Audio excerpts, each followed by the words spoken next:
Welcome to రుచిఫై. ఈ వీడియోలో egg పులుసు ఎలా చేయాలో చూద్దాము. దీనికి గాను స్టవ్ పైన కడాయి పెట్టుకొని 1 స్పూన్ ఆయిల్ వేసుకొని చిటికెడు పసుపును వేసుకొని ముందుగానే ఉడికించుకొని పెట్టుకున్న ఎగ్స్ని మధ్యలోకి ఘాట్లు పెట్టుకొని ఆయిల్లో వేసుకొని 2 నిమిషాలు ఫ్రై చేసి పక్కన పెట్టుకోవాలి. ఇప్పుడు స్టవ్ పైన మరో కడాయి పెట్టుకొని ఆయిల్ వేసుకొని ఆవాలు, జీలకర్ర, పచ్చిమిర్చి, ఉల్లిపాయ తరుగు, కరివేపాకు వేసుకొని కలుపుతూ కాసేపు మగ్గించుకున్న తర్వాత అల్లం వెల్లుల్లి పేస్టు, పసుపు వేసుకొని మళ్ళీ కలుపుకొని టమాటా ముక్కలు కూడా వేసుకొని 2 నిమిషాల పాటు బాగా కలుపుతూ మగ్గించుకోవాలి.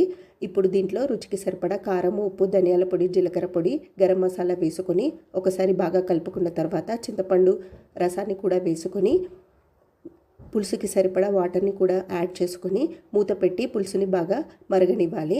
పులుసు బాగా మరుగుతున్నప్పుడు దీంట్లో ముందుగానే ఉడికించుకొని ఫ్రై చేసి పెట్టుకున్న ఎగ్స్ను కూడా వేసుకొని ఒకసారి బాగా కలుపుకొని మళ్ళీ మూత పెట్టి 2 నిమిషాల పాటు మరిగించుకోవాలి. చివరగా కొత్తిమీరతో